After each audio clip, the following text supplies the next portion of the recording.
Charles had always struggled with insomnia. On most nights, he would lie awake staring at the cracked ceiling of his small bedroom, hoodie pulled over his head like a shield from the world. But this night was different. He had finally dozed off. No noise, no dreams, just darkness. When he opened his eyes, his ceiling was gone. So was his bed. He was lying in a street, but not the one he knew. Above him, glowing metal trees stretched into a yellow sky, and the air smelled like ozone and rust. Confused and afraid, Charles sat up and scanned the strange city. Towering buildings twisted like DNA strands, with floating platforms zipping between them. There were no people, only machines gliding silently along invisible tracks. A billboard flickered on and displayed a single phrase in red text. "Welcome to Earth, ver 9.3. His heart pounded. Was he dreaming? Did he die? He clutched his chest. Everything felt too real. The cold steel under his palms, the vibration in the air, the low hum that never stopped. Before he could gather his thoughts, a mechanical drone hovered near him and projected a holographic screen. It scanned his face and spoke in a glitchy voice. "Human anomaly detected. Prepare for relocation." Charles backed away slowly, but the ground beneath him began to glow. A force pulled at his feet like gravity had flipped. In a flash of light, everything vanished, and he woke up gasping, back in his real bed. Or so he thought. When Charles woke up, everything seemed normal. His cracked ceiling, his fan buzzing softly, even the faint smell of laundry detergent. But something felt off. His phone was missing. The posters on his wall were different, and his hoodie had a strange emblem stitched into the sleeve, something he never remembered owning. He walked out of his room, expecting to see his mom in the kitchen, but the apartment was empty. Silent. Unfamiliar. Outside his window, the world looked the same, but it wasn't. Cars floated slightly above the ground, and people walked with metallic implants glowing under their skin. Drones buzzed overhead like flies. No one looked at him twice, not even when he stood frozen in disbelief. A giant curved screen in the city center read, May 13th, 2059, Unified Earth Anniversary. Panicked, Charles ran through the streets, trying to find anything familiar. He stumbled into a diner and begged the cashier for help, but she stared at him like he was speaking another language. "This zone doesn't allow verbal communication," she said, pointing to her throat implant. Charles bolted out the door. He had to sleep again. Maybe that would take him back, if there even was a way back. That night, Charles forced himself to sleep inside an abandoned building. When he woke up, water pressed against every side of him. He screamed, thrashing in panic, until he realized he was inside a transparent bubble.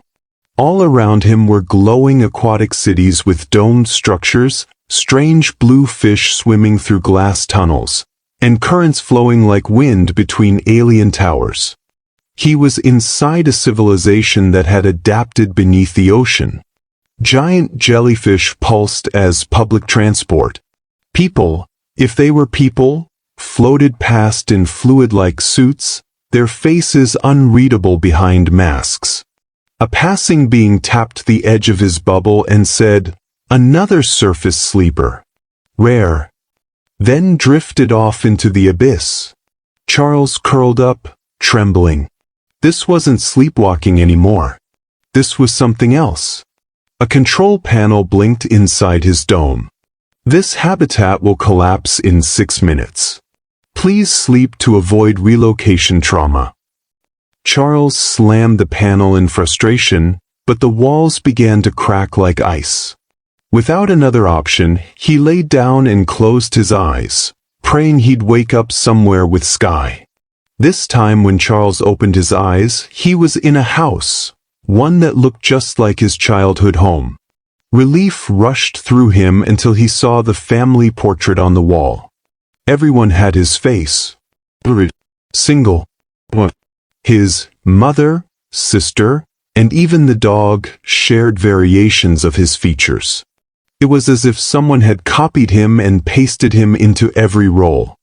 He walked outside and saw a street full of other Charleses, old, young, male, female, even robot versions. They all turned and smiled at him in eerie synchronization. "Welcome back," they all said in unison. Charles turned to run, but the sidewalk stretched like taffy beneath his feet. He was trapped in a world where he was everyone, and everyone was him. That night, Charles couldn't sleep. He tried to stay awake, terrified of what the next world would be. But his body eventually gave in. Just before his eyes shut, one of the mirror Charleses whispered, "You're not the first version. And you won't be the last." Charles woke up in a world drenched in silence. The moment he opened his mouth to scream, no sound came out. Even his breath made no noise. Around him, people walked calmly with blank expressions, communicating with exaggerated gestures and blinks. He tapped one on the shoulder, but the man simply pointed to a glowing collar around his neck. There were no birds, no wind, no hum of life, just total, crushing silence. Charles saw an old billboard that had been vandalized with red spray paint.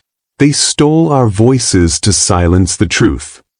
Suddenly, sirens, silent ones, lit up across the city as drones zeroed in on him. A woman ran toward him and slipped something into his hand before vanishing. A notepad that read, "Don't let them catch you sleeping." Charles bolted into the shadows, heart pounding with soundless fear. That night, he struggled to keep his eyes open, but sleep eventually took him like a thief. As he faded, he saw one final message on the wall: "One version will trap you forever." He woke up in darkness, until code flooded across the sky like glowing rain.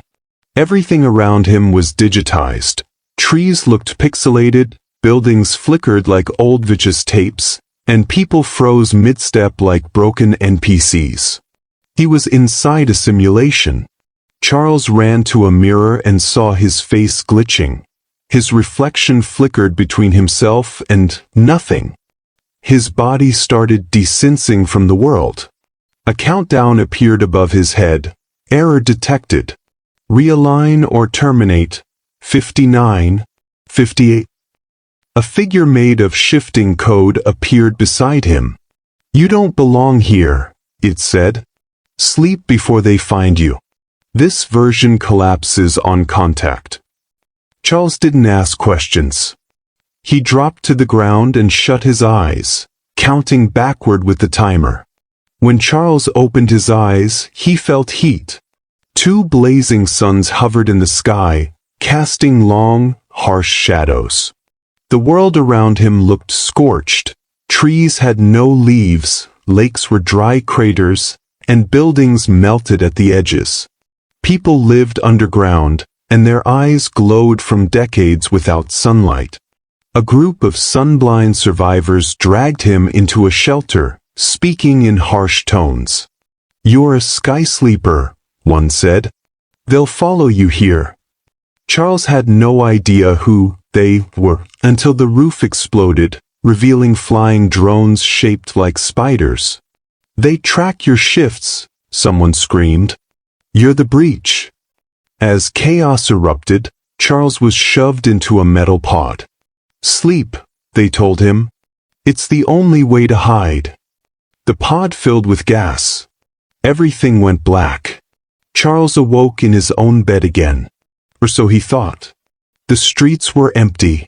No cars. No people. No sound. He wandered the neighborhood for hours before realizing he was completely alone.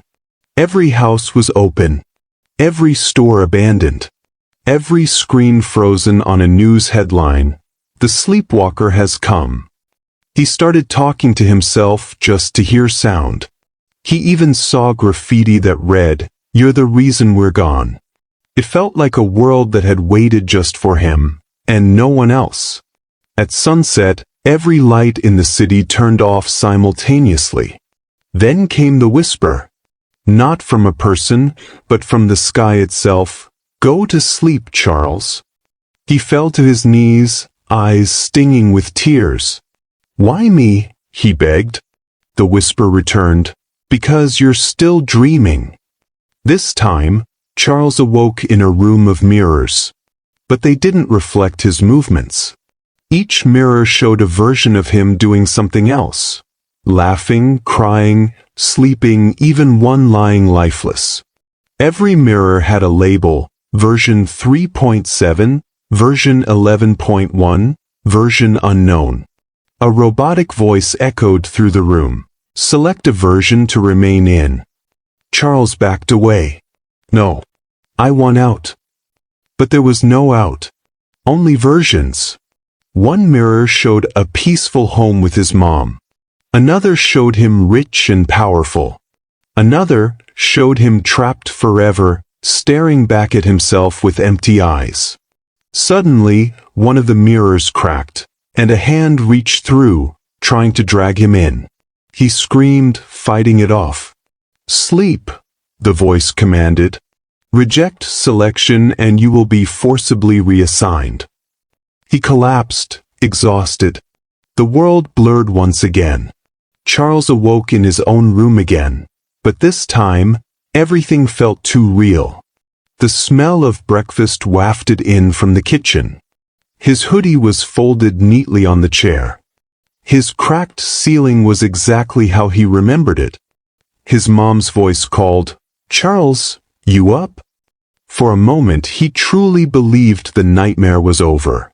He smiled faintly, letting his body relax for the first time in what felt like forever.